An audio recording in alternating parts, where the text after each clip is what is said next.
Guarantee نہیں کہ عمرہ اس کا قبول ہوا کہ نہیں ہوا، کوئی ضمانت نہیں. یہ تو قیامت کے دن پتا چلے گا کہ عمرہ قبول ہوا کہ نہیں ہوا. اور پھر دنیا میں بھی اس کی تھوڑی پہچان ہے. اس کی پہچان ہے کہ جس کا عمرہ قبول ہو گیا، حج قبول ہو گیا. حج میں لگتے ہیں 3 سے لے کے 4 لاکھ روپے، اور عمرہ میں 1 لاکھ روپے. حج کرنے میں 3 سے لے کے 4 لاکھ روپے. لیکن کوئی گارنٹی نہیں کہ حج اس کا قبول ہو گیا ہو. چونکہ بہت سارے لوگ یا تو جانتے ہی نہیں کہ حج کیسے کرنا ہے، عمرہ کیسے کرنا ہے. بس فلاں گیا ہے ہم کو بھی چلے جانا ہے، فلاں آدمی گیا ہے ہم بھی چلے جائیں. جبکہ میں نے اپنے گاؤں کے ایک آدمی کو سمجھایا ہے کہ آپ پر حج فرض ہے، عمرہ کرنا فرض نہیں ہے. عمرہ کرنا ایک نفل کام ہے. جیسے تہجد پڑھنا نفل ہے، اشراق پڑھنا نفل ہے. تہجد بہت بڑی برکت والی نماز ہے جو رات میں پڑھی جاتی ہے. اگر دعا قبول نہیں ہو کہیں بھی جانے کے بعد، رات کے آخری حصے میں 2 رکعت نماز پڑھیں تہجد کی، اس کے بعد دعا کریں، دعا قبول ہوتی ہی ہوتی ہے.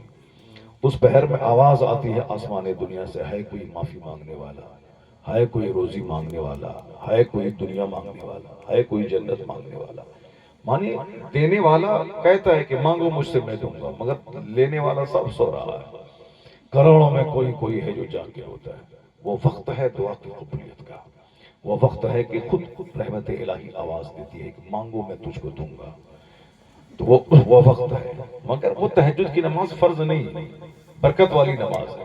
جس نماز کے پڑھنے سے چہرہ نورانی ہوتا ہے، جس نماز کے پڑھنے سے قبر میں اندھیرا دور ہوتا ہے.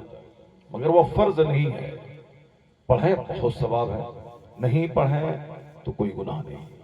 اگر محلے کے سارے لوگ نہیں پڑھے تب تو سارا محلہ گنہگار ہو جائے گا. کم سے کم مسلمان کی آبادی میں ایک بندہ بھی اگر پڑھ لیا تو سب کی طرف سے وہ قرضہ ادا ہو گیا. بہت بڑی نماز ہے. اشراق کی نماز، فجر کی نماز پڑھنے کے بعد بندہ بیٹھا رہے، سورج جیسے نکل گیا اس کے 20 منٹ کے بعد 2 رکعت نماز پڑھ کے بندہ مسجد سے باہر نکلے، ایک حج اور ایک عمرہ کا ثواب لے کے نکلے. سبحان اللہ. بہت برکت والی نماز ہے. جس پر حج فرض نہیں ہے مگر وہ بے چین ہے کہ کوئی ٹکا دے دے کہ میں حج کر لوں، یا پھر وہ چاہتا ہے کہ کہیں سے کوئی چندہ لے لیں یا کسی کا پیسہ مار کے چلے جائیں حج کے لیے، تو سمجھ لیں کہ شیطانی خواہشات ہیں. کیونکہ اگر اس کو واقعی حج کی تمنا ہے، حج کے ثواب کی، تو پھر وہ مکہ جا کے جو کام نہیں ہوگا وہ کام گھر میں ہو جائے گا. روزانہ فجر کی نماز پڑھے، 20 منٹ آفتاب کے نکلنے کے بعد 2 رکعت نماز پڑھ کے وہاں سے نکلے، ڈیلی ایک حج اور ایک عمرہ کا ثواب ملے گا. اب یہ ایسا نہیں کہ جس کے پاس پیسہ ہے وہ حج کرنے نہیں جائے اور یہی اشراق پڑھ لے ایک حج کا ثواب ملے گا. یہ اس کے لیے نہیں ہے. اگر پیسہ ہے اس کے پاس تو حج فرض ہو جائے گا. وہ چاہے وہ ساری زندگی اشراق پڑھتا رہے، سر پٹک پٹک کے مر جائے، وہ جو حج فرض ہے وہ ادا نہیں ہوگا. اس کو تو ادا کرنا ہی پڑے گا. باقی جس پر حج فرض نہیں ہے، پیسہ اس کے پاس نہیں ہے، وہ اشراق پڑھے، زندگی میں حاجی ایک بار حج کرتا ہے، اس کو ڈیلی ایک حج کا ثواب ملتا رہے گا. تو آسانی سے یہ کام ہو سکتا ہے مگر کوئی نہیں کرتا ہے. عورتیں بھی فجر کی نماز پڑھنے کے بعد اپنے مصلی پر بیٹھ کر کلمہ پڑھتی رہیں، درود پڑھتی رہیں، سبحان اللہ پڑھتی رہیں، الحمدللہ پڑھتی رہیں. اور جیسے سورج نکلتا ہے، آج کل مان لیا جائے 5:40 پہ، تو 40 منٹ نکلتا ہے تو 6 بجے عشاء کا ٹائم شروع ہو جاتا ہے 20 منٹ کے بعد. تو 20 منٹ کے بعد یہ جس 2 رکعت نماز پڑھ کے اپنا مصلی سمیٹ کر نکل جائے، ان کو بھی ایک حج اور ایک عمرہ کا ثواب مل جائے. لیکن اتنی فرصت کہاں ان کو نماز پڑھنے کی اور مفت میں حج اور عمرہ کمانے کی. بس صرف کیا ہے کہ صاحب یعنی دکھانے والی بات، نمائش والی بات، ریاکاری والی بات. میں اس پوائنٹ پر پریس اس لیے میں ڈال رہا ہوں تاکہ ہر آدمی اس بات کو غور سے سن لے اور پسائی جان جائے. میں نے اپنے گاؤں کے اس آدمی سے کہا کہ آپ پر حج فرض ہے، 1 لاکھ جو عمرہ میں لگے گا اور اس میں 2.5 لاکھ لگا دیجیے آپ، 3.5 لاکھ روپے میں حج ہو جائے. اور حج ہوگا اس میں آٹومیٹک عمرہ ہو ہی جائے گا. حج میں عمرہ ہو ہی جاتا ہے. اور حج میں 10 بھی عمرہ کر سکتا ہے بندہ. یہ پہلا فرض ہو گیا، پھر وہاں 10 دن رہے گا تو 10 دن عمرہ کرتا رہے. اور ایسے بھی حج کے ساتھ عمرہ جوائنٹ ہوتا ہے. اگر حج تمتع کرنا ہے تو پہلے عمرہ کرنا ہے، پھر عمرہ کا احرام کھول کر کے پھر وہاں آرام سے رہنا ہے، پھر بقرعید کی 7 تاریخ کو حج کا احرام باندھنا ہے. یہ حج تمتع، حج قران اگر کیا تو عمرہ اور حج دونوں کا ایک ساتھ نیت کرنا ہے. اور عمرہ ادا کرنے کے بعد پھر اسی احرام کی حالت میں رہنا ہے. حج ادا کرنے کے بعد یعنی اس کو 25 دن تک وہی احرام کا کپڑا پہننا پڑتا ہے, حج قران والا. الحمدللہ اللہ کی توفیق سے میں نے وہ قران حج کیا, یعنی جس میں حج اور عمرہ دونوں کی نیت ہوتی ہے, اور ایک لمبی مدت تک اسی ایک چادر میں اور ایک لنگی میں رہنا پڑتا ہے. نہ بدن کو رگڑنا ہے, نہ بال کو نوچنا ہے, نہ خوشبو لگانا ہے, کچھ نہیں کرنا ہے. اور اتفاق سے اس بار میری اہلیہ میرے ساتھ تھی. اللہ جبکہ بہت مشکل کام ہے یہ کام. وہاں تو صاحب اور سب تذکرہ کرنا بھی حرام ہے اس حالت میں. جیسے کوئی مذاق کرنا اپنی بیوی سے, وہ بھی حرام ہے اس حالت میں. کون احرام پہنے ہوئے. اور ایک دن گیا وہاں صفا مروا کی صحیح کی, طواف کیا, بال مونڈ لیا, فری ہو گیا. یہ تو 99% حج یہی کام کرتے ہیں. لیکن جو حج اور عمرہ کا دونوں کا جوائنٹ احرام باندھا, تو جب تک حج سے فارغ نہیں ہوگا اس وقت تک اس کو اسی کپڑے میں رہنا پڑے گا. تو اب ایک روم میں رہنا, وائف کے ساتھ رہنا اور ساری پابندی کرنا کتنا مشکل کام ہے. اور ساری پابندی بالکل وہ تو ٹینڈنسی نیت پہ ہے.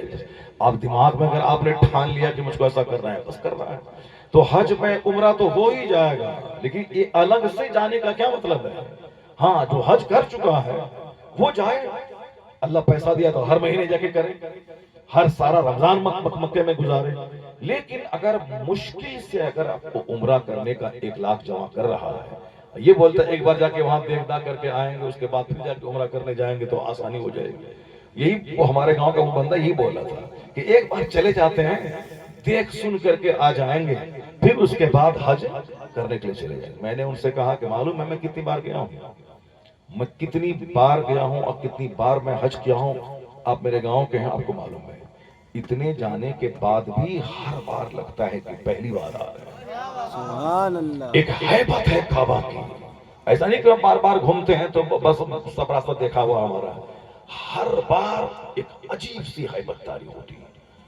وہی راستہ ہے, وہی مسجد حرام ہے, وہی کعبہ ہے, وہی مطاف ہے, وہی صفا ہے, وہی مروہ ہے.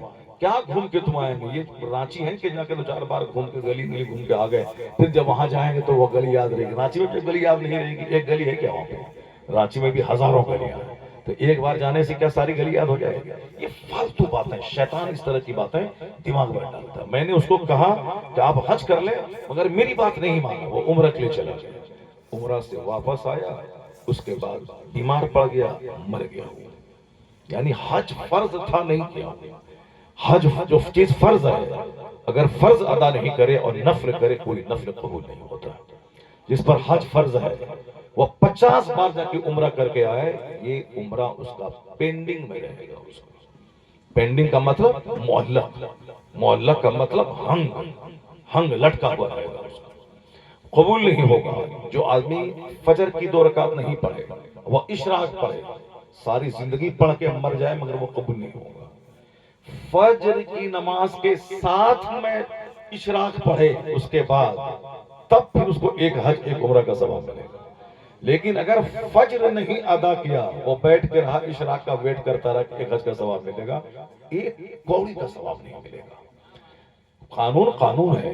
4:25 پہ ٹرین گزرے گی, یہ 12 بجے رات سے ہی وہاں بیٹھا ہوا ہے اسٹیشن پہ, مگر ٹرین آئی 4:25 پہ, 4:26 پہ گیا, ٹرین جا چکی تھی. چاہے وہ 5 گھنٹہ وہ بیٹھا رہے, اس ٹائم کے وقت میں وہ باتھ روم چلا جائے, اور ٹرین آئی چلی گئی, وہ صاحب سفر نہیں ہو پائے گا, اس کا منزل پہ نہیں پہنچ پائے گا.